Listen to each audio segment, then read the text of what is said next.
सोहळा आनंदाचा गजर विठुरायाचा अखंड हरिनाम सप्ताह संत भगवान बाबागड मौजे बन तालुका सेनगाव जिल्हा हिंगोली. प्रक्षेपण आपल्या आवडत्या मराठी हॉटस्पॉटवर. देवते संत निमित्त त्या प्रतिमा मी तो सांगतसे भावी असोठावी सकळा. बन या गावामध्ये श्री संत भगवान बाबांच्या या पावन दरबारामध्ये भगवान बाबा व वामन भाऊ यांच्या पुण्यतिथीच्या निमित्ताने गेल्या 2 दिवसापासून सुरू असलेल्या अखंड हरिनाम सप्ताहाचा आजचा हा 3रा दिवस आहे. त्या निमित्ताने प्रभुचरणी हे वाक्पुष्प समर्पित करण्याचा सुयोग आहे. हरिभक्तीपरायण आमचे विजय महाराज वाघ यांच्या अत्यंत आग्रहामुळे आपल्या सगळ्यांच्या प्रेमामुळे आजची ही कीर्तनरूपी सेवा आहे. यांच्या घरी जेवण केलंय आम्ही. हेच आजचे यजमान आहेत. मला वाटतं आजचे आमचे राजूभाऊ यजमान आहेत. खूप आग्रहाने जेवण वाढलंय. कमी करावं लागलं. कीर्तन झाल्यावर घेतलं असतं तर जास्त खाल्लं असतं. आपण सगळी मंडळी या ठिकाणी उपस्थित आहात. आमची सगळी महाराज मंडळी या ठिकाणी उपस्थित आहे. माझ्या अत्यंत प्रेमाचे गायक, महाराष्ट्रामध्ये प्रसिद्ध त्यांची थाप आहे. जे बाहेर थापा मारतात आणि घरी चाटा मारतात. आता थापा आणि चाटा मारावंच लागतात, त्याशिवाय पक्वाद वाजत नाही हे सांगतात. असे आमचे महाराज आपण सगळेजण अत्यंत प्रेमाने या ठिकाणी उपस्थित आहात. 3 वर्षापासून हा अखंड हरिनाम सप्ताह या ठिकाणी चालू आहे. भाऊंची आणि बाबांची ही पुण्यतिथी आहे. भाऊंची आणि बाबांची पुण्यतिथी करण्याचं कारण काय? जन्मभर जी माणसं पुण्य करतायत ना, मला असं वाटते त्या लोकांची पुण्यतिथी लोकांना साजरी करावी लागते. आणि जी माणसं प्रपंचासाठी जगतायत तो प्रपंच सुद्धा एक दिवस त्यांना विसरत असतो. ही प्रापंचिक माणसाची खंत आहे. आणि पुण्यवान माणसं जन्मभर जे पुण्य करतायत, जी माणसं धर्मासाठी, देवासाठी आणि देशासाठी जगतायत, त्यांचं पुण्य स्मरण लोकांना साजरं करावं लागतं. मला असं वाटतंय भाऊ तरी जास्त दिवस जगलेत, बाबा तर फार लवकर गेलेत. असंच ना? बाबांचं जाण्याचं वय हे वाटते 50-55च होतं असं वाटतं. नाही, जुन्या माणसाला माहित आहे किती होतं. भाऊचं वय 50-55च होतं. म्हणजे तारुण्यामध्येच आपल्याला रामराम करून भाऊ निघून गेले. मोठी माणसं काम संपल्यानंतर जात असतात. मला असं वाटतं की जी माणसं आपलं तारुण्य समाजाला देत आहेत, जी माणसं आपलं तारुण्य देशाला देत आहेत, जी माणसं आपलं तारुण्य धर्माला देत आहेत, ती माणसं गेल्यानंतर सुद्धा खूप दिवस जिवंत राहतात.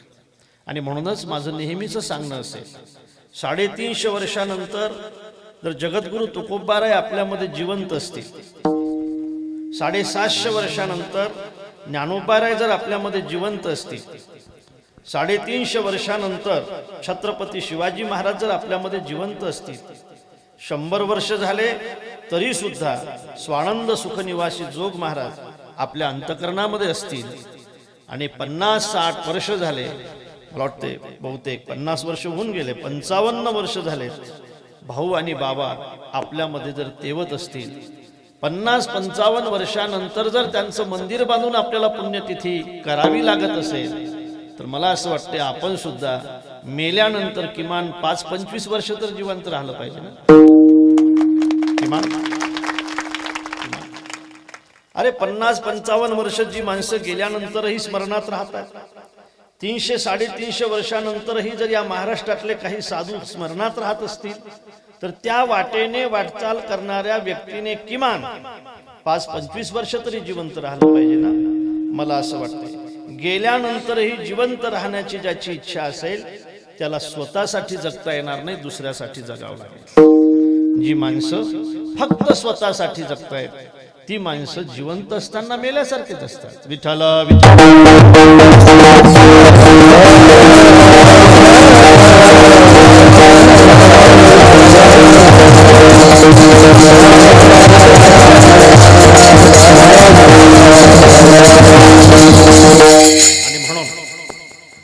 जीवनभर परमार्थ करणारे बाबा आणि भाऊ. बाबा आणि भाऊ हे युगपुरुष होते. सगळा समाज बदलवला. अरे बाबा आणि भाऊ जर नसते ना तर मी नक्की सांगेन तुमच्या खुंटीला विणे नाही का, त्याला काय म्हणतात, वागडा असतं. तुमच्या खुंटीच्या वागडा काढून जर विणे लावले असतील, तुमच्या गळ्यातले ताईत काढून जर माळा घातल्या असतील, तर त्या फक्त बाबा आणि भाऊनेच घातल्या.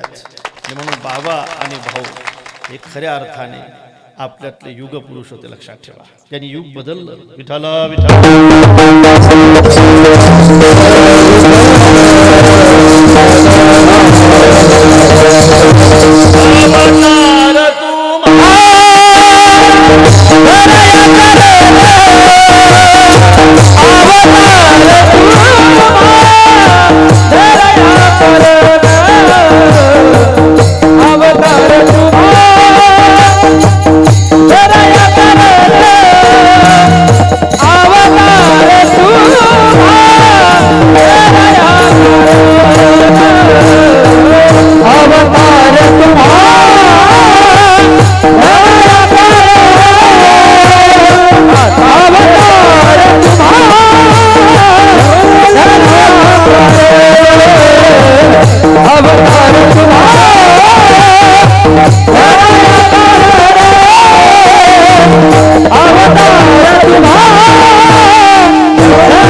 कशासाठी येत आहेत?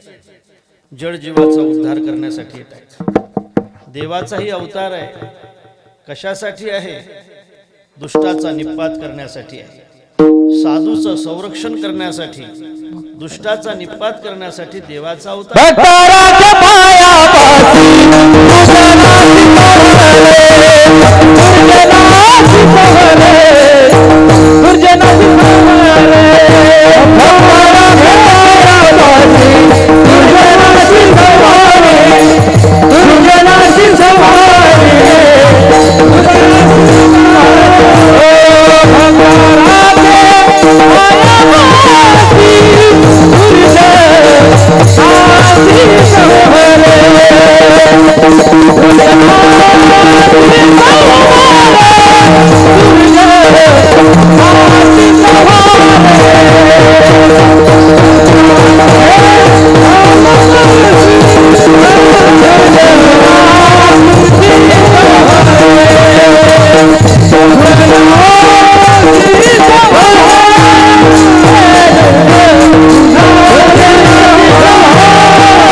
साधूचा अवतारच आहे ना. देवाचा अवतार कशासाठी आहे? भक्ता राखे पायापाशी, भक्ताला आपल्या पायाजवळ ठेवण्यासाठी आणि दुर्जनाशी संवारी अर्थात दुर्जनाला लात मारण्यासाठी. मला असं वाटते भक्ताला पायाजवळ ठेवतो आणि दुर्जनाचा निपात करतो, त्याला देव म्हणतायत.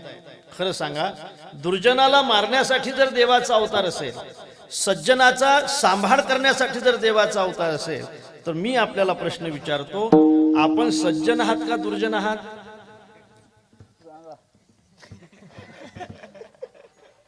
मी विचारतोय बरं का, चोपदार, तुम्ही सज्जन आहात? सज्जन का दुर्जन? खरं सांगा बा,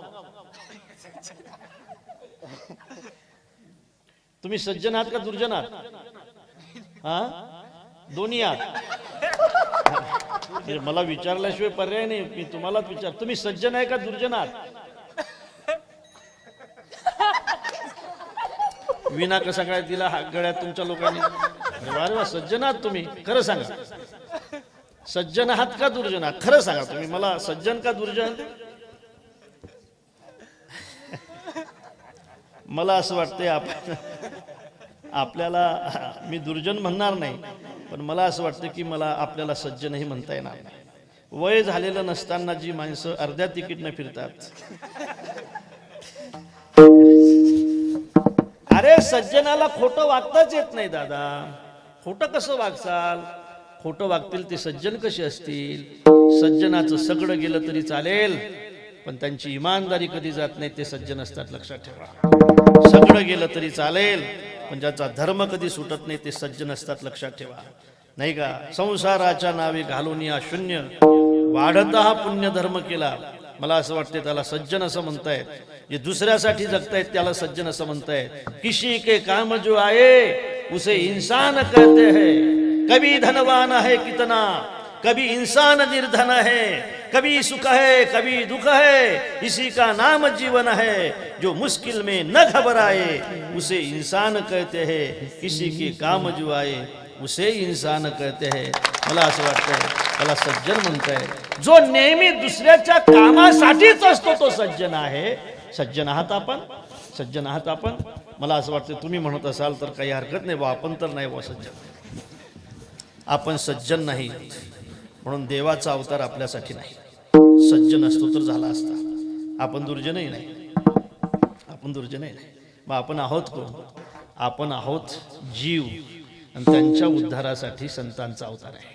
अवतार तुम्हा धराया कारण उद्धराया जन जड जीव. देव दुष्टाचाही उद्धार करतायत, भगवान सज्जनाचाही उद्धार करतायत. सज्जनाच्या आणि दुर्जनाच्या उद्धारासाठी जर भगवान येत असतील तर मग आमच्यासारख्या जीड जीवाचा उद्धार करायचा कोणी? या जड जीवाचा उद्धार करण्यासाठी संतांचा अवतार आहे. म्हणून बाबांचा आणि भाऊंचा अवतार आहे कोणासाठी? मला असं वाटते आपल्यासाठी तो अवतार आहे, आपल्यासाठी अवतार आहे. आणि म्हणून अवतार तुम्हा धराया कारण उद्धराया जन जड जीव. सांगू तुम्हाला, आईला वाटत असते आपल्या मुलाचं चांगलं असावं. आईला वाटत असते की आपल्या मुलाचं चांगलं असावं. आईला वाटत असते की आपल्या मुलाचा रोग बरा व्हावा. पण डॉक्टरकडे कशाला जाते? रोग बरा व्हावा अशी तिला कडकड आहे, पण तिला त्या रोगाचं ज्ञान नाही. रोग बरा व्हावा अशी आईला कडकड आहे. आई आपल्या मुलावर किती प्रेम करते. तो मातेचा सोयरा की तुला पा, तो किती आवडतो आईला. मला असं वाटतंय मुलगा आईला आईसारखाच आवडतो, दुसऱ्याची उपमा त्याला देता येणार नाही. अशा आवडीच्या मुलाचं, एकुलत्या एक मुलाचं ज्यावेळेला पोट दुखते ना, त्यावेळेला आई डॉक्टरकडे घेऊन जाते. पोट बसावं अशी तिला कडकड आहे, पण ज्ञान नाही. डॉक्टरकडे जाते, डॉक्टरला ज्ञान आहे पण कडकड नाही. आईला कडकड आहे पण रोगाचं ज्ञान नाही, आणि डॉक्टरला ज्ञान आहे पण कडकड नाही. पण संत असते खऱ्या अर्थाने डॉक्टर आहे की त्यांना आपल्या उद्धाराचं ज्ञानही आहे आणि आपल्या उद्धाराची कडकडही आहे. बुडत हे बुडणाऱ्या जनाचा कडवडा म्हणून संत कडकड घेऊन जन्माला येतात. ज्ञानही आहे, कडकडही आहे. अशी संत आहेत रे दादा. आपल्या प्रपंचाचा विचार न करता आपल्या उद्धाराचा विचार करतायत ना, ते संत असतात. आणि या संतांची पुण्यतिथी आपल्याला करावी लागते. आपण करतो असं नाही, करावी लागते, नाही का? पण जन्मभर ज्यांनी पुण्य केलं, बाबा भाऊ हे युगपुरुष होते. त्यांनी सगळा समाज बदलवला महाराज, आणि म्हणूनच आपण त्यांची पुण्यतिथी साजरी करताय. आपण भाग्यवान आहात. 3 वर्षापासून चालू असलेला हा सप्ताह अखंड चालला पाहिजे. किती दिवस चालला पाहिजे? जोपर्यंत तुम्ही नसाल तोपर्यंत चालला पाहिजे, तुम्ही नसल्यानंतरही चालू राहिला पाहिजे. आणि म्हणून अशा अर्थाने या पुण्यतिथीच्या निमित्ताने बाबांच्या चरणी, भाऊंच्या चरणी हे वाक्पुष्प समर्पित करण्याचा हा सुयोग आहे. अर्थात हे वाक्पुष्प भाऊ बाबांच्या चरणी समर्पित करण्याच्या निमित्ताने निवडलेला जो अभंग आहे ना, तो जगद्गुरु जगतवंदनीय महाराष्ट्रभूषण संत शिरोमणी संत सम्राट वैराग्यमूर्ती श्री संत तुकोबाराय यांचा आहे. या अभंगातून जगद्गुरु तुकोबाराय देवाचा आणि साधूचा अभेद प्रतिपादन करतायत. विठ्ठल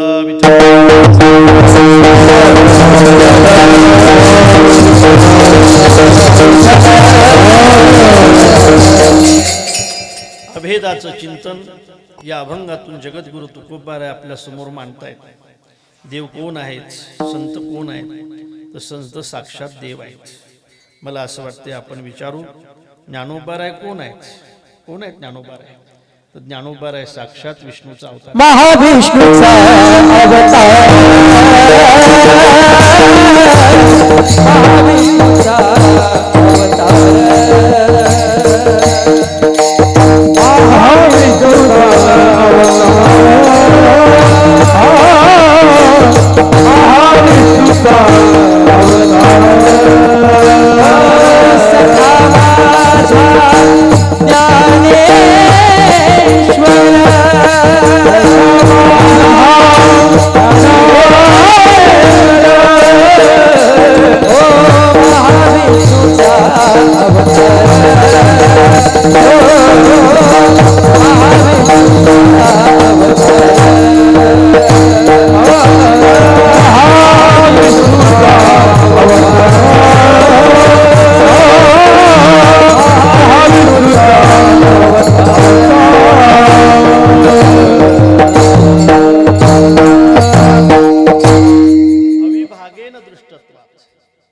याचे विभाग आपल्याला करता येत नाहीत.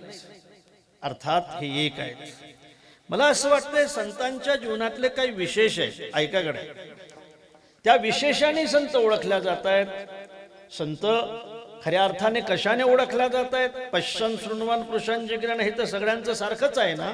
तोही नेत्री पाय श्रवण ऐकतू आहे, हे तर सगळ्यांचं सारखंच आहे ना. मग आपल्यामध्ये आणि त्यांच्यामध्ये काय फरक आहे? अर्थात संत हे संत का आहेत, आपण सामान्य का आहोत? याचा अर्थ असा आहे की संतांच्या जीवनातले जे विशेष आहेत ते त्यांना संत ही पदवी प्रदान करत असतात. संतांच्या जीवनातले विशेष असतील, मला असं वाटतं हे विशेष ज्यांच्या जीवनामध्ये असतील ना, ते आज सुद्धा संत आहेत, आज सुद्धा संत आहेत. हे विशेष ज्यांच्या जीवनामध्ये असतील ना, ते कीर्तनकार नसले तरी संत आहेत, ते कथाकार नसले तरी संत आहेत, ते कोणीच नसले तरी संत आहेत. हे विशेष ज्यांच्याजवळ आहेत ना, ते गोऱ्या वेचत असले तरी संत आहेत, ते मडके घडत असले तरी संत आहेत, ते गायी ओढत असले तरी संत आहेत, ते शेले विणत असले तरी संत आहेत, अरे ते मांस विकत असले तरी संत आहेत. हे विशेष ज्यांच्याजवळ आहेत त्यांच्या कृतीचा विचार नाही, त्या विशेषांचा विचार आहे. असू द्या ना दादा कृती कोणचीही, कृती डॉक्टरची असते, कृती चोराची असते. डॉक्टरही पोटच फाडतो, चोरही पोटच फाडतो, चोरही शस्त्रच वापरतो, डॉक्टरही शस्त्रच वापरतायत पोट फाडण्यासाठी, पण चोर मारण्यासाठी वापरतो, डॉक्टर जगवण्यासाठी वापरतायत. असू द्या ना कृती, कृती कोणची असू द्या, त्यांचा व्यवसाय कोणचाही असू द्या, त्यांच्या जीवनामध्ये जर हे विशेष असतील तर त्याला गीताकार संत म्हणतायत, त्याला भगवान सुद्धा संत म्हणतायत.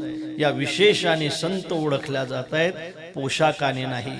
या विशेषाने संत ओळखल्या जात आहेत, जातीने नाही. या विशेषाने संत ओळखल्या जात आहेत, मला असं वाटते त्यांच्या व्यवसायाने नाही.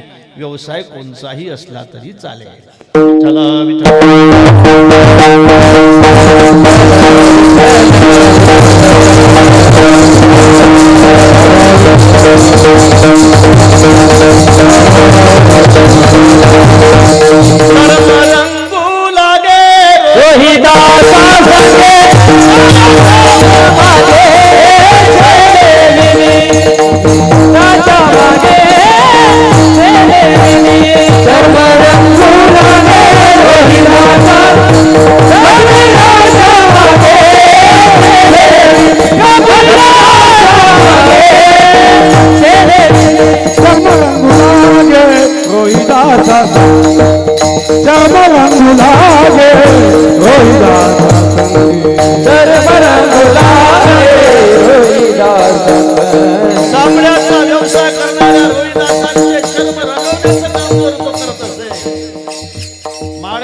खोरपण करण्याचं काम जर तो करत असेल, व्यवसायाने साधू कोणी असले तरी चालतील, ते कृतीने कुठल्याही कृतीमध्ये असले तरी चालतील, त्यांच्या जीवनामध्ये हा विशेष असतो.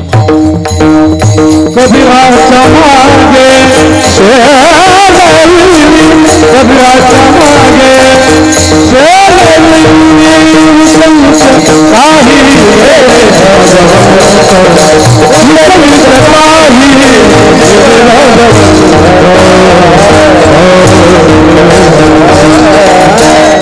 काय कृतीचं घेऊन बसलात दादा?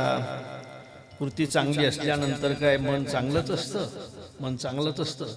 एखाद्या माणसाची कृती चांगली दिसत असली म्हणून काय त्याचं मन चांगलं असतं? ऐकताय तुम्ही प्रेमाने म्हणून सांगेल, अरे गोचिडाची संगत चांगली असली तरी पंगत कुठं चांगली आहे? नाही का? गोचिडाची संगत चांगली असली तरी पंगत चांगली नाही. कावड्याची दृष्टी चांगली असली तरी नजर चांगली नाही. नजर चांगली नाही. कुत्र्याचं रक्षण चांगलं असलं तरी भक्षण चांगलं नाही. आणि कावड्याचं ध्यान चांगलं असलं तरी मन चांगलं नाही. मन चांगलं नाही. मन चांगलं असलं पाहिजे ना. ध्यान नसलं तरी चालेल, लक्षात ठेवा. ध्यानाने जर साधू झाले असते तर काय सर्प खातो अन्न काय ध्यान बकाचे, अंतरीची बुद्धी खोटी भरली पोटी वाईट. याचा अर्थच असा आहे माझ्या राजांनो, ध्यान महत्वाचं नाही, मन महत्वाचं आहे. मन बनवण्यासाठीच खऱ्या अर्थाने परमार्थ आहे. कुठेही असला तरी चालाल माझ्या राजांनो, पण तुमचा विषय जर साधूचा असेल तर आजही भगवान तुम्हाला साधू म्हणायला तयार असतील. ते विशेष आहेत. विशेषाने संत ओळखल्या जात आहेत. ते विशेष आहेत कोणचे सांगेल मी आपल्याला. अद्वेष्टा सर्वभूतानां मैत्र करुणैवच निर्ममोहो निरहंकार सम दुःख सुखक्षमी. हे साधूच्या जीवनातले विशेष आहेत महाराज. अद्वेष्टा सर्वभूतानां अद्वेष्टा, सर्वभूताचे ठाई द्वेषाते नेनेची कही, आपपरू नाही चैतन्या जैसा. माझ्या राजांनो, मडक्याच्या आकारामध्ये फरक असल्या म्हणून काय मातीमध्ये फरक आहे? मडक्याच्या आकारामध्ये फरक असल्या म्हणून काय मातीमध्ये फरक आहे? कपड्याच्या रंगामध्ये फरक असल्या म्हणून काय सुतामध्ये फरक आहे? आपल्या सगळ्या चेहऱ्यामध्ये फरक असला म्हणून काय उपाधीमध्ये फरक आहे? उपाधीमध्ये फरक आहे. उपाधी अर्थात खऱ्या अर्थाने कपड्याच्या रंगामध्ये फरक असला तरी सुतामध्ये फरक नाही, सुपामध्ये फरक नाही. मडक्याच्या आकारामध्ये फरक असला तरी मातीमध्ये फरक नाही. सांगू का, उपाधीमध्ये फरक असला तरी चैतन्यामध्ये फरक नाही. मुंगी आणि राव आम्हा सारिकाची जीव, याचाच अर्थ असा आहे. कशाला द्वेष करायचा राजा? कोणाचा कोणाचा द्वेष करू शकताय तुम्ही? द्वेष लागूच पडत नाही ना. देहाचा जर द्वेष करत असाल तर देह तर मेलेलाच आहे, तो चैतन्य आहे म्हणून आपण चालतोय ना. देहात चिखलू ओला माऊली म्हणतायत, देह नोहे चिखलू ओला. अरे आगा देईचा अग्नी गेला, तो देह नहे शिखलू ओला. या देहात जोपर्यंत अग्नी आहे तोपर्यंतच तुम्ही आहात. एकदा कोरोना होऊ द्या, तुमच्या छातीत जाऊ द्या, भरपूर कफ होऊ द्या, तुमचा श्वास कमी पडू द्या, तुम्हाला ऑक्सिजन लावू द्या, ऑक्सिजनही कमी पडू द्या, आणि अग्नी चालला जाऊ द्या. मग घरातली माणसं सुद्धा तुम्हाला पोस्ट करण्यासाठी येत नसतात. लक्षात ठेवा, जोपर्यंत तुमचा अग्नी आहे तोपर्यंतच या देहाला महत्व आहे. नाही तर ओला आहे, हा चिखल आहे. हा चिखल कशाला द्वेष करताय दादा? द्वेष करत असाल तुम्ही देहाचा तर तो लागूच होत नाही. कशाचा द्वेष करताय? आत्म्याचा जर द्वेष करत असाल तर आत्म्यापर्यंत द्वेष जाऊच शकत नाही. नैनम चिंतन्ति शास्त्राणि. कशाचा द्वेष करणार आपण? आणि म्हणूनच खऱ्या अर्थाने जे कोणाचा कधीही द्वेष करत नाही ते संत असतात. हा संत जीवनातला विशेष आहे. विशेष आहे. सांगू का, काही माणसं द्वेष्ट्याचे द्वेष्टे असतात, काही माणसं अद्वेष्ट्याचेही द्वेष्टे असतात, आणि काही माणसं द्वेष्ट्याचेही अद्वेष्टे असतात. आपण प्रेमाने ऐकता, काही माणसं द्वेष्ट्याचे द्वेष्टे असतात. आपला जर कोणी द्वेष केला असेल तर आपण सुद्धा त्याचा केलाच पाहिजे. हे द्वेष्ट्याचे द्वेष्टे आहेत. अद्वेष्ट्याचे अद्वेष्टे आणि द्वेष्ट्याचे द्वेष्टे हे सारखेच आहेत. आपला जर कोणी द्वेष केला असेल तर आपण सुद्धा त्याचा केला पाहिजे. विनेकरी मी सांगेल, आपल्या घरी जर कोणी जेवायला आलं तरच त्याच्या घरी जेवायला गेलं पाहिजे, नाहीतर नाही गेलं. सांगत जावं तुम्ही सर म्हणून, नाहीतर नाही गेलं पाहिजे. आपल्या जर कोणी लग्नाला आलं तरच आपण त्याच्या घरी लग्नाला गेलं पाहिजे. सांगा ना तुम्ही, लग्नाला गेलं पाहिजे, नाहीतर नाही. अरे एवढं तर सांगा, नाहीतर नाही गेलं पाहिजे. कोणी जर आपल्या मौतीला आलं तरच आपण त्याच्या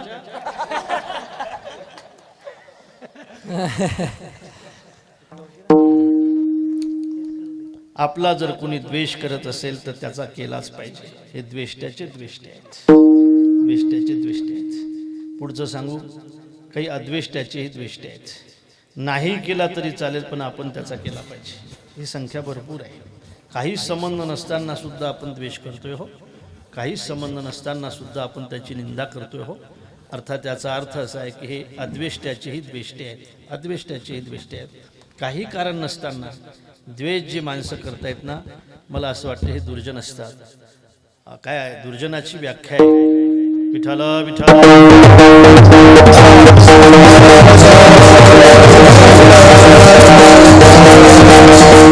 अकारण विग्रह, अकारण विग्रह.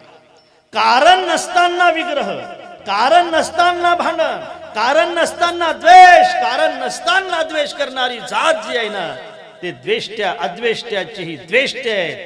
हाही समाजामध्ये वर्ग आहे. द्वेष्ट्याचे द्वेष्टे, अद्वेष्ट्याचे द्वेष्टे, अद्वेष्ट्याचे अद्वेष्टे. पण एक वर्ग असा आहे की जे द्वेष्ट्याचेही अद्वेष्टे आहेत. समोरच्या व्यक्तीने आपला किती द्वेष केला तरी चालेल, पण मला त्याचा द्वेष करायचा नाही, कारण त्याला बिचाराला अमर व्हायचं आहे, मला मरायचं आहे. मला कोणाचा द्वेष करून मरायचं नाही. तो द्वेषच सोबत येईल ना, त्या पद्धतीनेच आपल्याला पूर्ण जन्माला यावं लागेल ना, ते मला करायचं नाही. समोरच्या व्यक्तीने आपला किती द्वेष केला तरी चालेल, पण मला मात्र करायचा नाही. याला संत म्हणतायत. एखादी व्यक्ती 108 वेळा थुंकली तरी चालेल, मला त्याला प्रसाद देऊन मुक्त करायचं आहे. एखाद्याने मला उसाने मारलं तरी चालेल, मला त्याला उसाचा रस काढून मुक्त करायचं आहे. आमच्या खऱ्या अर्थाने आपल्याला माहीत आहे, मुक्ताबाईच्या हातचं खापर येसोबाने फोडलं. मुक्ताबाई 6 वर्षाची होती, ज्ञानोबा 8 वर्षाचे होते. जाऊ द्या, करू द्या लोकांना द्वेष, आपण नाही करायचा. आपल्याला कोणातरी जन्मात साधू होण्याची इच्छा असेल तर, या जन्मात तर काही शक्य नाही. आता आपण पुढे निघालो. आता कोणातरी जन्मात आपल्याला बाबाभाऊ होण्याची इच्छा असेल ना, कोणातरी जन्मात, नाही का? आमचे जायभा डॉक्टरांचे वडील आहेत, त्यांच्या औषधीनेच मी बरं आहे महाराज. आमच्या अकोल्याला असतात आणि दर्शन घेऊन औषध देतात, फी तर घेतच नाही. आणि जास्त दिवस गेले नाही की महाराज तुम्ही आम्हाला विसरले म्हणतात. अर्थात असू द्या, गड्या करू द्या ना, करू द्या ना. जो चिखल फेकतो ना त्याचे हात पहिले भरत असतात, नंतर आपण भरतो, नाही का? करू द्या. म्हणून कोण्यातरी जन्मामध्ये आपल्याला बाबा भाऊ होण्याची इच्छा असेल तर मला असं वाटतं आपण हे तत्व स्वीकारलं पाहिजे. कोणाला किती द्वेष करू द्या, आपण नाही केला पाहिजे. म्हणून अद्वेष्ट्याचेही द्वेष्ट्याचेही जे अद्वेष्टे असतात ते संत असतात. आणि म्हणून एक वर्ग असा आहे की द्वेष करणाऱ्याचा द्वेष केलाच पाहिजे. दुसरा वर्ग असा आहे आपला नाही केला तरी त्याचा केला पाहिजे. तिसरा वर्ग साधूचा असा आहे, आपला किती द्वेष केला तरी आपण त्याचा नाही केला पाहिजे. याला म्हणतात अद्वेष्टा सर्वभूताना. अर्थात सर्व भूतांच्या ठाई ज्यांचा अद्वेष्टपणा निश्चित आहे, त्यांनी जे व्रत घेतलेलं आहे, मला असं वाटते हा साधूंच्या जीवनातला एक महत्वाचा विशेष आहे. सर्वभूतानाम अद्वेष्टा मैत्रः, मित्रता, करुणा, नाही का? मैत्र करुणेवच निर्ममोहो, कशाचाही मोह नाही. निरहंकारा, निरहंकारा, कशाचा अहंकार धरायचा दादा? या शरीराचा अहंकार धरत असाल ना तर बघा म्हातारी माणसं आरशामध्ये, कळेल तुम्हाला तुमचं शरीर कुठं चाललंय म्हणून. लहानपणातले काही फोटो असतील चोपदार, लहानपणातले काही फोटो आहेत तुमच्या? कधी जरा सरळ पडतात मला. लहानपणचे काही फोटो आहेत का? नाही, असू द्या. लहानपणचे फोटो आहेत का लग्नातले? आहेत. असंच विना होता का लग्नात गळ्यात? खरं सांगा चोपदार, इतका चांगला हार तुमच्या लग्नात होता का तुम्हाला? इतका चांगला फेटा राव, फक्त घोंगडच पाहिजे आता. अर्थात म्हणजे आता बघा आरशामध्ये तुम्हाला कळेल की काय झालंय म्हणून आपल्या शरीराचं. तारुण्यामध्ये तुम्ही कोणालाच मानत नसला तरी म्हातारपणात पहा तुमचं शरीर कुठं चाललंय. काय अहंकार धारण करताय. निरहंकार सम दुःख सुख क्षमी. सुखाचा आणि दुःखाचा विचार शरीर करेल. माझा आणि शरीराचा काय संबंध आहे. माझा आणि शरीराचा काय संबंध आहे. काय संबंध आहे माझा आणि शरीराचा. काय संबंध आहे माझा आणि शरीराचा. देह हे देह हे काराचे ओ देह हे काराचे धन कुबेराचे तेथे मनुष्याचे काय आहे. तेथे मनुष्याचे देह हे काराचे धन कुबेराचे तेथे मनुष्याचे काय आहे.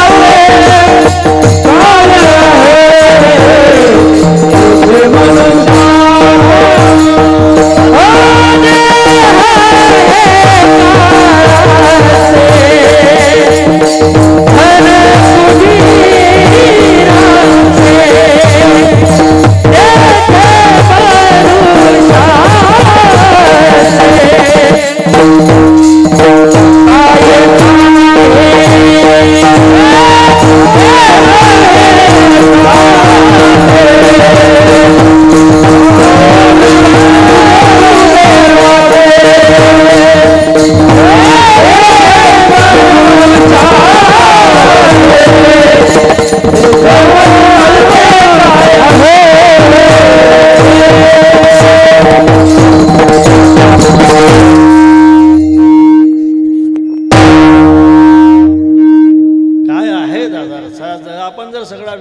व्यवस्थित केला ना तर माणसं दान करायला लागतील ज्यांच्याजवळ आहेत. आपण जर चांगला विचार केला ना तर तरुण व्यसनापासून निवृत्त होतील जे तरुण आहेत ते. आपण जर याचा चांगलाच विचार केला ना तर म्हातारी माणसं दुसरं काहीच न करता फक्त भजन करतील. आपण म्हातारी याचा विचारच करत नाहीत म्हणून भजन करत नाहीत. तरुण या देहाचा विचारच करत नाहीत म्हणून काम करत नाहीत, नाही का, निर्व्यसनी होत नाहीत.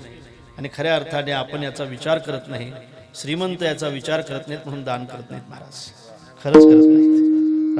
राजू भाऊस ना, हो, याचा जर विचार केला तर माणसं दान करतील ना चांगल्या कामाला. असलं तर बरं, नसलं तर नाही. नसलं तर मला असं वाटतं महाराज जोडाकडून घेतलं पाहिजे. नसलं तर मात्र दिलं पाहिजे, असलं तर मात्र दिलं पाहिजे. विचार केला देहाचा तर काय या देहाचा आणि आपला संबंध आहे. खरं सांगू का, परमार्थ हा भगवत प्राप्तीसाठी नाहीच महाराज. भगवत प्राप्तीसाठी परमार्थ नाहीच. परमार्थ देहाचा आणि आपला संबंध तोडण्यासाठी आहे की जो तुटत नाही, शेवटपर्यंत तुटत नाही रे देहाचा संबंध. आणि म्हणूनच पुन्हा जन्माला यावं लागतं. आणि म्हणून विषय असा आहे, निर्ममोहो निरहंकार, सुख दुःख सुख क्षमी.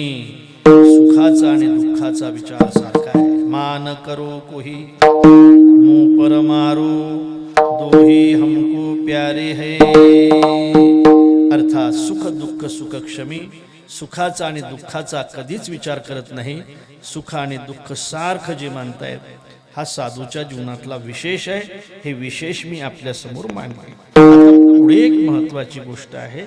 हे साधूच्या जीवनातले विशेष आहेत ना, अर्जुनाला सांगितलं भगवंताने, तुला साधू व्हायचं असेल ना अर्जुना, हे विशेष असले पाहिजे तुझ्या जीवनामध्ये. हे विशेष असले पाहिजे. लेका साधूच्या गप्पा मारतोय पण तू साधू नाहीस रे. गप्पा मारल्याने कधी साधू होत असते का? गप्पा मारणारे फक्त गप्पेल असतात.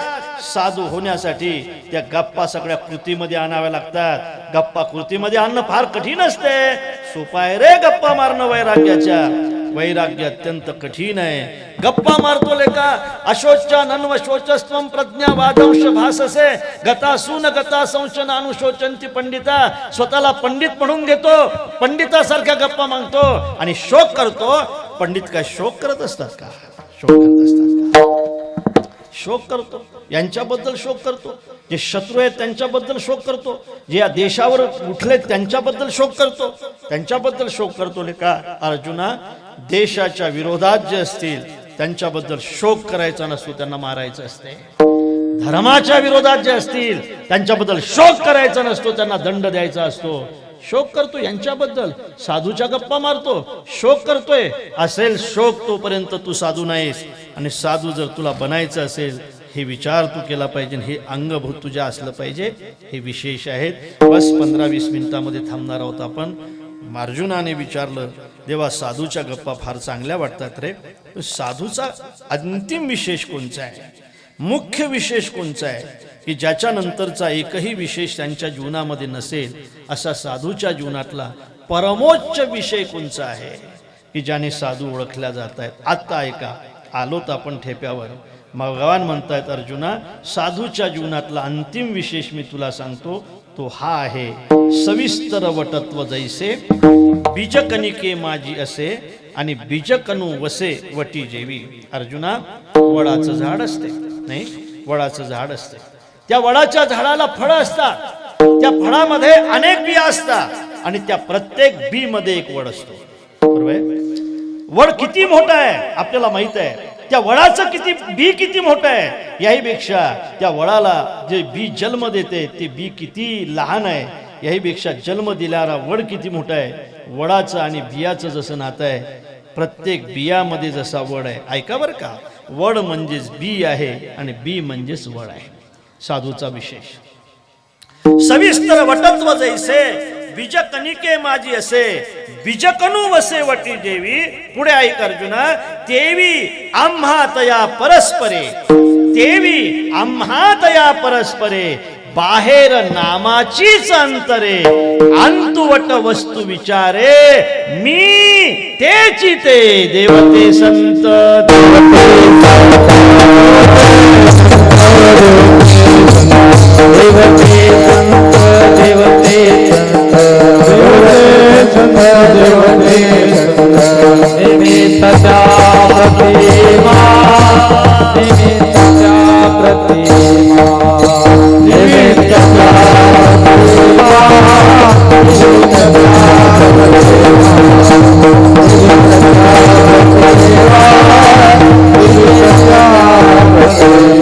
देवते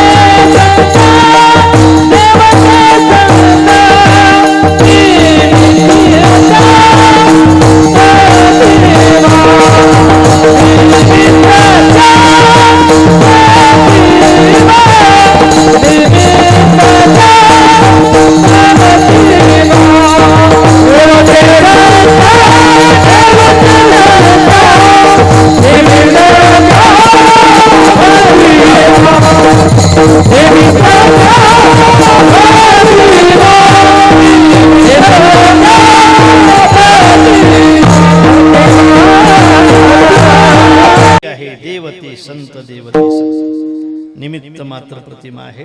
हा एक भाग. दुसरा भाग 5-10 मिनिटांमध्ये असा आहे, मिळवणी आहे. सांगेल मी आपल्याला.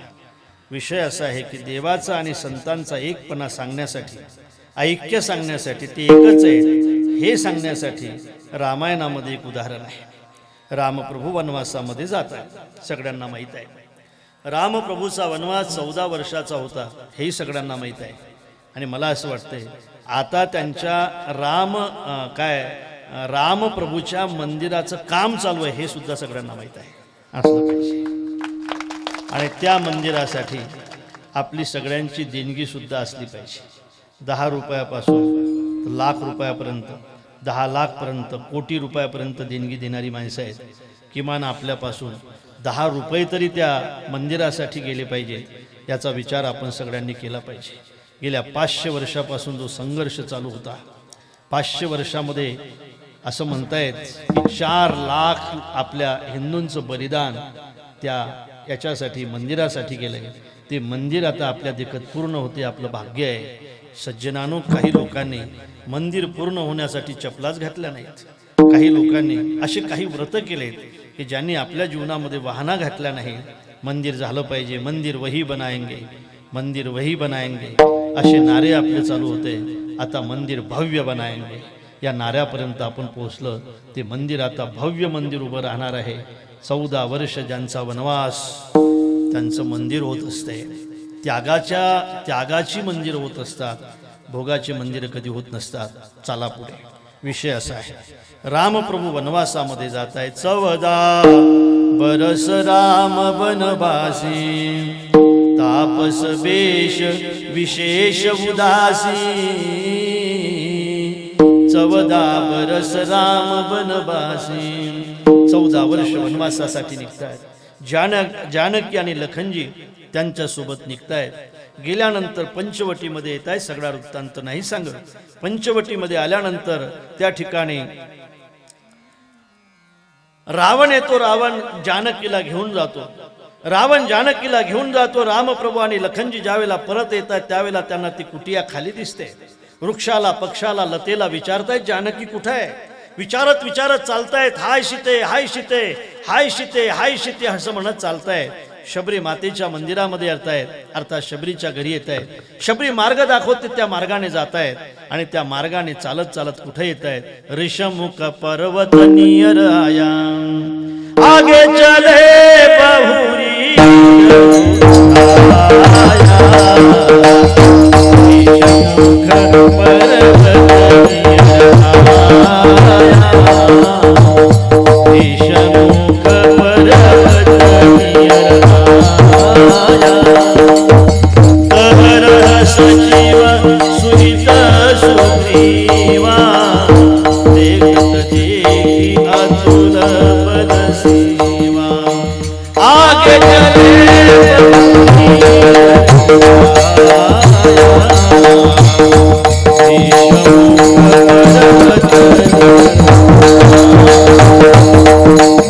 ऋषमुख पर्वताजवळ येत आहेत. कोण राहतो ऋषमुख पर्वतावर. सुग्रीव राहतो. कोण आहे सुग्रीव. सुग्रीव वालीचा भाऊ आहे. वालीने त्याला घराच्या बाहेर काढून दिलंय रे आणि म्हणून तो ऋषमुख पर्वतावर राहतो. वालीने घराच्या बाहेर काढून दिल्यानंतर सुग्रीवाने सत्ता सोडली. सुग्रीवाने संपत्ती सोडली. पण सुग्रीवाने साधूला सोडलं नाही. म्हणजे हनुमंतरायाला सोडलं नाही. सहित सुग्रीवा अर्थात हनुमानजी सहित सुग्रीवजी ऋषमुख पर्वतावर राहतात. मी सांगू का गड्या, सत्ता सुटली तरी चालेल, संपत्तीने आपल्याला सोडलं तरी चालेल, फक्त साधूला सोडू नका. साधू संपत्तीही देतील, सत्ताही देतील आणि सत्ताधीशही देतील. कशाला साधूला सोडताय. तुमच्या संपत्ती प्रारब्धाने गेली, तुमची सत्ता प्रारब्धाने गेली, तुम्हाला रोग तुमच्या प्रारब्धाने झालाय. पण साधूची सेवा करताय म्हणून का तुम्ही श्रीमंत झालाच पाहिजे. साधूची सेवा करताय म्हणून का तुमचा रोग गेला पाहिजे. साधूची सेवा करताय म्हणून का तुमचं फार चांगलं झालं पाहिजे. तुम्ही साधूची सेवा करताय म्हणून का तुमच्या पोराला नोकरी लागली पाहिजे. अरे मग तुमच्या पोराला नोकऱ्या देण्याचंच काम जर साधूने केलं तर तुम्हाला मुक्त कोण करेल. मुक्त कोण करेल. साधू नोकऱ्या देण्यासाठी नसतात, साधू रोग घालवण्यासाठी नसतात, साधू सत्ता देण्यासाठी नसतात, साधू श्रीमंत देण्यासाठी नसतात, साधू भगवत प्राप्तीसाठी असतात. साधू आपल्याला मुक्त करण्यासाठी असतात, मुक्त करण्यासाठी असतात. कसाही वापर साधूचा आपण करतो. आपण एवढं चांगली सेवा करतो ना, आपलं का चांगलं होत नाही. कसं काय चांगलं होईल. प्रारब्ध नाही ना तुझं.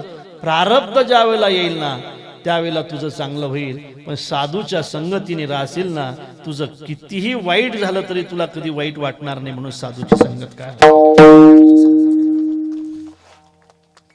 आमचं का चांगलं होत नाही.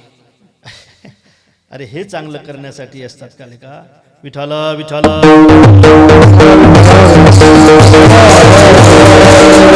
भगवत प्राप्ती करून देण्यासाठी आहे, ते मुक्त करण्यासाठी आहे. त्याला तुम्ही तंबाखूला चुना मागताय. तंबाखूला चुना मागण्यासारखं आहे. आमचं चांगलं झालं पाहिजे म्हणून. अर्थात सुग्रीव सगळं सोडतो, सत्ता संपत्ती सोडतो. सुग्रीव साधूला सोडत नाही, हनुमंतरायाला सोडत नाही. सहित सुग्रीवा अर्थात त्या ठिकाणी ऋषमुख पर्वतावर. आता ऐका, ऋषमुख पर्वतावर सुग्रीव आहे, हनुमंतराय त्याच्या सोबत आहे. रामप्रभू आणि लखनजी जानकीचा शोध लावत ऋषमुख पर्वताच्या पायथ्याशी गेलेले आहे. भयभीत असलेला सुग्रीव हनुमंतरायाला म्हणतो, नक्कीच वाली तर नाही येऊ शकत. त्याला शाप आहे इथं येण्याचा. तू नाही येऊ शकणार, पण मला मारण्यासाठी हे 2 क्षत्रिय त्यांनी पाठवलेले असले पाहिजेत. जा रे हनुमंता, घे त्यांचा परिचय. इथून पलायन करायला बरं होईल. सांग मला तिथून संदेश. कोण आहेत हे. हनुमंतराय त्यांचा परिचय घेण्यासाठी जात आहेत. हनुमंतरायचा आणि रामप्रभूचा हा पहिला परिचय आहे. पहिला परिचय. खरं सांगू का, चांगले माणसं ज्या वेळेला भेटतात ना त्यावेळेला परिचय द्यावाच लागत नाही, आपोआप परिचय होत असतो, आपोआप होत असतो. रामप्रभू आणि लखनजी उभे आहेत, वल्कले धारण केलेले आहेत, गळ्यामध्ये धनुष्य आहेत, केस आहेत, केसांच्या जटा झालेल्या आहेत, तिलक आहे. हनुमंतराय समोर उभे आहेत, दोघांची नजरानजर होते, दोघांचे नेत्र ढिले होत आहेत.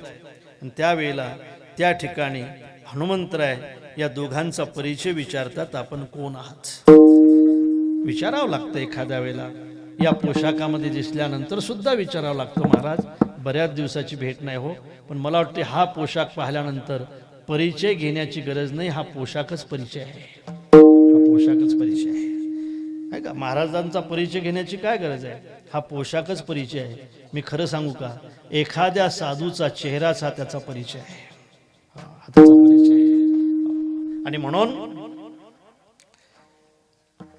काय परिचय आहे बाबा आपला?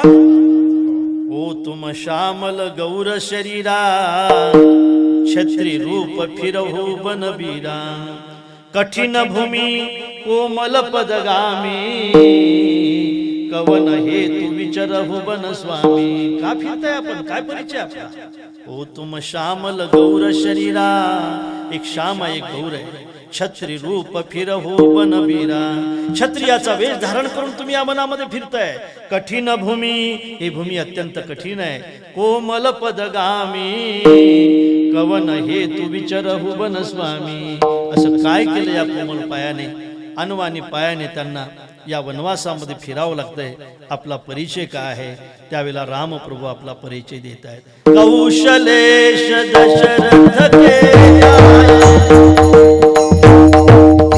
हम भी तू वचन जाने बन आए, राम राम लक्ष्मण दो भाई, राम राम लक्ष्मण दो भाई, संग नारी सुकुमारी सुहाई, संग नारी सुकुमारी सुहाई.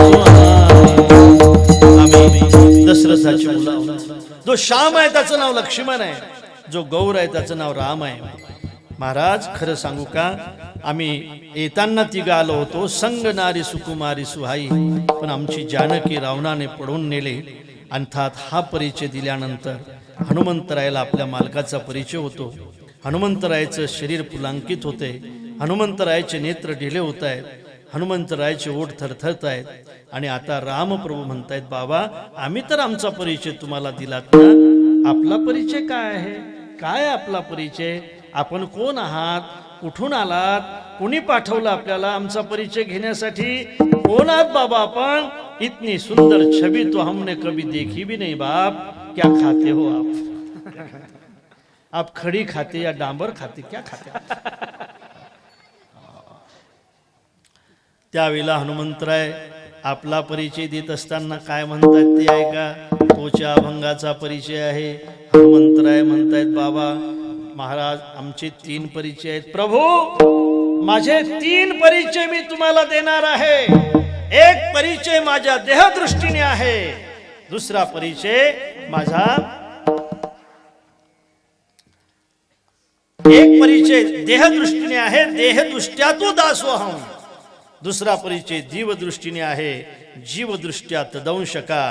अर्थात देहदृष्टीने जर तुम्ही माझा परिचय विचारत असाल तर मी तुमचा दास आहे. जीवदृष्टीने जर तुम्ही माझा परिचय विचारत असाल तर मी तुमचा अंश आहे.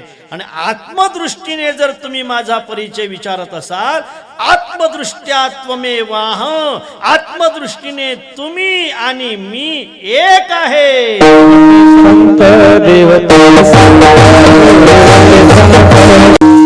आत्मदृष्टीने तुम्ही आणि मी एक आहे. आणि म्हणूनच जगद्गुरु तुकोबाराय म्हणतात, देवते संत निमित्य त्या प्रतिमा. आणि हे गोष्ट, हा विशेष, हा परिचय सगळ्यांना माहीत असला पाहिजे. परिचय बदलत असतात, कुणाचा कुणी मामा असतो, नाही का? नाही का? बरोबर आहे ना? तुम्ही कोणाचे मामा आहात? अरे हो म्हणा ना, आहे. तुम्ही कोणाचे तरी बाप आहात. तुम्ही कोणाचे तरी भाऊ आहात. आणखी तुम्ही कोणाचे कोण आहात?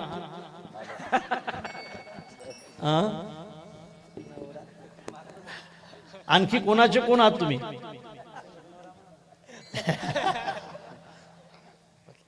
मला असं वाटतं की हा परिचय एक व्यक्ती कोणाचा मामा असू शकते, हाही त्याचा परिचय. एक व्यक्ती कोणाचा भाऊ असू शकते, हाही त्याचा परिचय. एक व्यक्ती कोणाचा शिक्षक असू शकते, हाही त्याचा परिचय. एक व्यक्ती कोणाचा मालक असू शकते, हाही त्याचा परिचय आहे. हे जसे परिचय आहेत ना, तसे जगद्गुरु तुकोबार आहे किंवा संत हे कोणाचे भाऊ होते, हाही त्यांचा परिचय. ते कोणाचे मामा होते, हाही त्यांचा परिचय. ते कोणाचे खऱ्या अर्थाने दास होते, हाही त्यांचा परिचय आहे. पण त्यांचा खरा परिचय आहे ते प्रत्यक्ष देव होते, हा त्यांचा खरा परिचय आहे. देवते संत, देवते संत निमित्त त्या प्रतिमा. आणि हेच मला तुम्हाला सांगायचं आहे अभंगा. मी तो भावे, मी तो भावे, मी तो भावे,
सगळ्यांना माहीत असावा हा परिचय म्हणून मी सांगितला.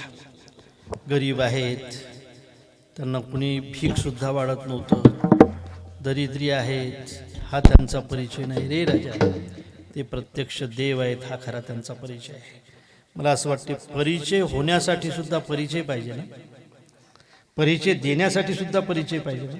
परिचय पाहिजे माणसाला, परिचय देण्यासाठी सुद्धा महाराज परिचय पाहिजे. एक तर परिचय देण्यासाठी परिचय असणं महत्वाचं आहे, आणि परिचय देण्याचा योग आल्यानंतर त्यांनी परिचय देणंही महत्वाचं आहे, नाही का? परिचय देण्याचा योग आला पक्वाद्याचा, नाही देता आला परिचय, नाही का? परिचय देण्याचा योग आल्यानंतर त्यांनी दिला पाहिजे. आणि साधूने सुद्धा आपला परिचय देण्याचा योग आल्यानंतर परिचय देता येत, म्हणूनच त्यांचा परिचय होतो. परिचय करून देणारी व्यक्ती सुद्धा त्याच अधिकाराची असली पाहिजे, त्याचा परिचय होत असतो. करून देणारी व्यक्ती त्या अधिकाराची असली पाहिजे राजा, नाही तर परिचय कसा होईल? वेदांत शिकला असेल एखादे, आमचे राजपूत महाराज वेदांत शिकले, लघु झालीत त्यांची, प्रस्थांतरही झालं. मला असं वाटतं यांचा परिचय होण्यासाठी आपली लघु झाली पाहिजे ना. आयवून रुंगलूक येऊन आयला पाहिजे ना आपल्याला. समजा आपल्याला जर ते येत नसेल तर त्यांचा परिचय आपल्याला कसा होईल? कसा होईल? मला वाटते आपल्याला जर वेदांत येत नसेल तर वेदांती माणसाचा परिचय कसा होईल? आपल्याच अंगात जर ताल नसेल तर पक्वाद्याचा परिचय कसा होईल? आणि आपल्याला जर स्वर नसेल तर खऱ्या अर्थाने गायकाचा परिचय तरी कसा होईल? जागा काढणं फार कठीण असतात वाघ महाराज गायनातल्या. जागा जे जाग्यावर असतात त्यांनाच जागा समजतात, कठीण असतात. पण ज्या कठीण जागा काढणंही ज्यांना सोपे आहे असा परिचय जागा जो काढतो त्याचा, जागा काढणाऱ्याला असणं महत्वाचं आहे, तोच तो त्याचा परिचय देऊ शकतो. म्हणून खऱ्या अर्थाने संत हे संताचा परिचय देऊ शकतात. हो, संताचा महिमा, भक्ताचा महिमा, भक्तची दानती दुर्लभ यागती, आणि काशी बहु दुदळ जरी झाली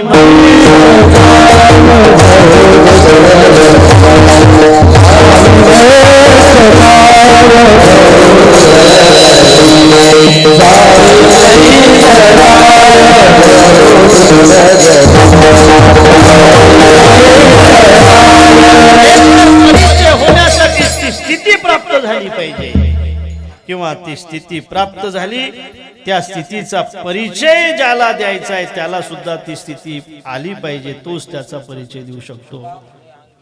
व्हावे ते आपण तरीच महिमा येईल कळो, तसं महिमा समजत नसते. सासूचा परिचय होण्यासाठी सासू व्हावं लागतं, नाही?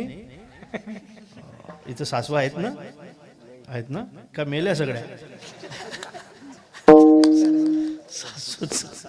आणि असंच वाटते महाराज सुनायला या लवकर गेल्या पाहिजेत, म्हणून मी म्हटलं सासूचा परिचय होण्यासाठी, खरं सांगू का, चुकलंय माझं, सासूचा परिचय होण्यासाठी पहिले सून व्हावं लागतं, नंतर सासू व्हावं लागतं.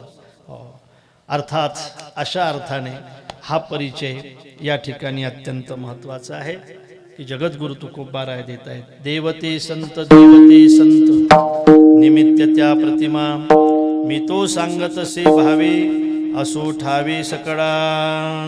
तुम्ही जर सगळीकडे पाहिलं, देवाची ही मूर्तीच आहे, खऱ्या अर्थाने साक्षात भगवंताची ही मूर्ती आहे. पण भगवंताच्या स्वरूपाचा विचार केला तर तो निराकार आहे, पण या मूर्तीच्या रूपाने तो साकार.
महाराजांची शेणा दिसते सगळी चांगली शेण आहे.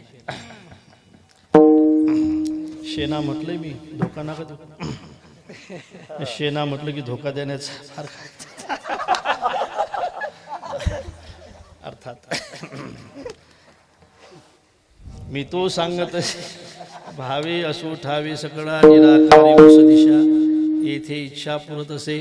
अर्थात इच्छा पूर्ण व्हावी असं वाटत असेल तर साकार देवतेकडे जाणं महत्वाचं आहे, आणि संत ही साकार देवता आहे. कैवल्याची काही मूर्ती पाहिली आपण?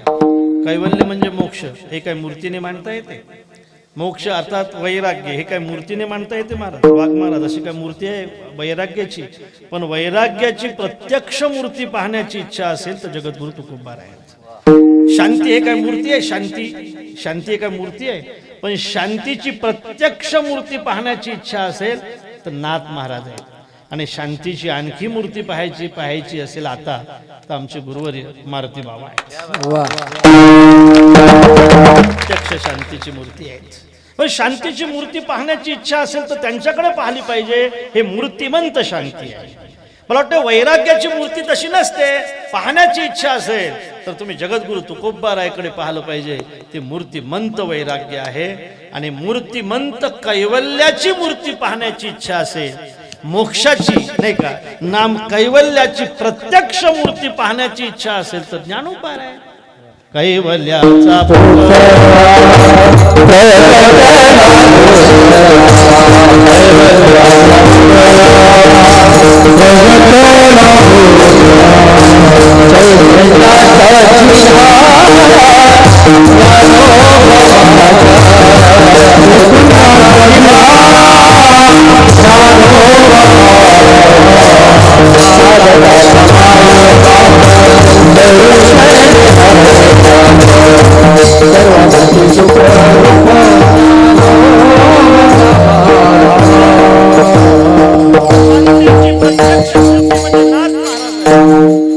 वैराग्याची प्रत्यक्ष मूर्ती म्हणजे तुकोबाराय आहेत. कैवल्याची प्रत्यक्ष मूर्ती म्हणजे ज्ञानोबाराय आहेत. कैवल्याचा पुतळा तसंच भगवंताची प्रत्यक्ष निराकार प्रभूची प्रत्यक्ष मूर्ती म्हणजे संत आहेत. येथे इच्छा पुरत असे संता तुमची देव या रूपाने इच्छा पूर्ण व्हावी असं वाटत असेल तर तुम्ही संताकडे जा. ते प्रत्यक्ष देव असल्यामुळे तुमची मुक्तीची इच्छा पूर्ण करतील, तुमची उद्धाराची इच्छा पूर्ण करतील, तुमच्या सगळ्या इच्छा ती पूर्ण करतील, कारण ते प्रत्यक्ष देव आहे. आणि बघा तुम्ही देवाकडे गेलात तर तुमची इच्छा उदार असेल. उदार पुन्हा या पुन्हा या पुन्हा या मग पाहू मग पाहू. अजून इलेक्शन जवळ यायचं आहे, जवळ येऊ द्या मग पाहू. अर्थात पुन्हा या पुन्हा या पुन्हा या जे म्हणतायत ना त्यांना देव म्हणतायत. त्याच्याजवळ रोकड नसते. पण तुम्ही जर संतांकडे गेला तर संत तुमची रोकड इच्छा पूर्ण केल्याशिवाय राहणार Oh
असो द्यावे असो द्यावे असो द्यावे असो खावे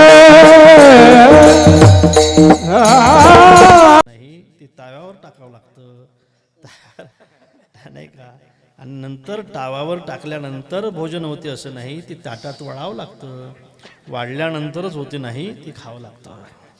इथं इथं येते रोकड, इथं हे नंतर चिल्लरच आहे सगळं. हे पहिलं इथं रोकड आहे खरं.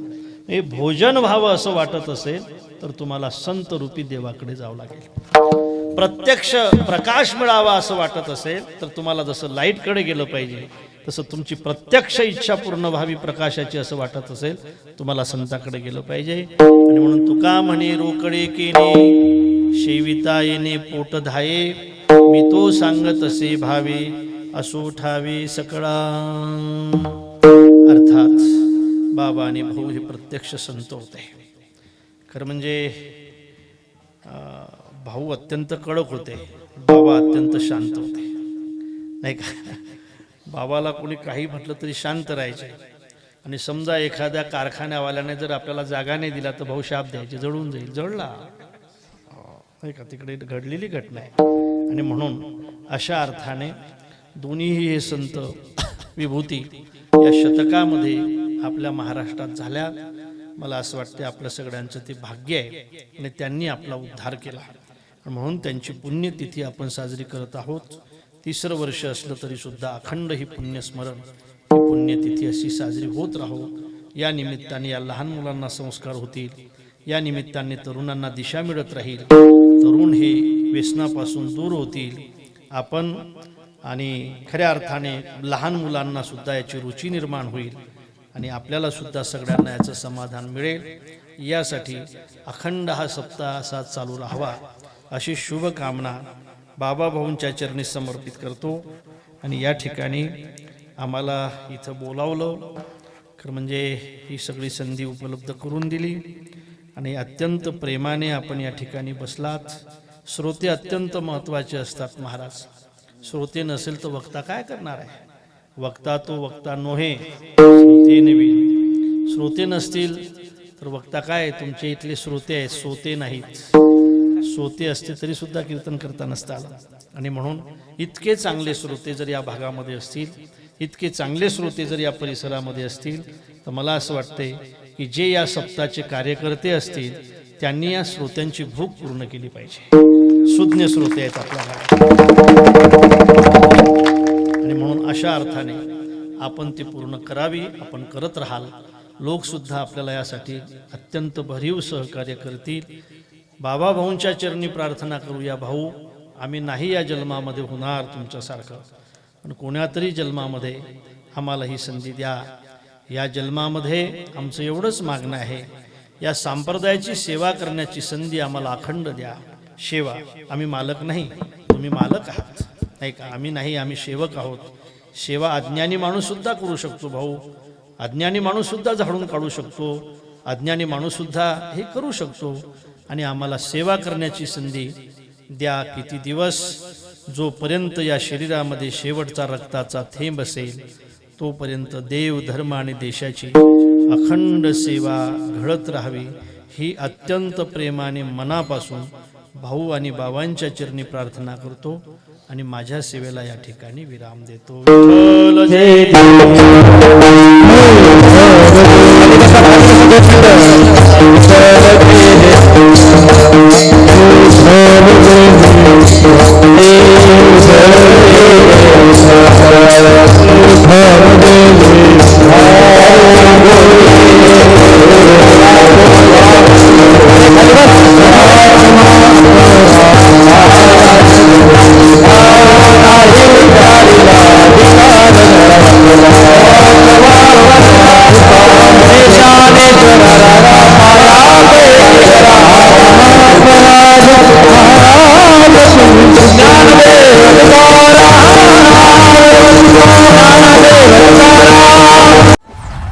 सोहळा आनंदाचा गजर विठुरायाचा अखंड हरिनाम सप्ताह संत भगवान बाबागड, मौजे बन, तालुका सेनगाव, जिल्हा हिंगोली.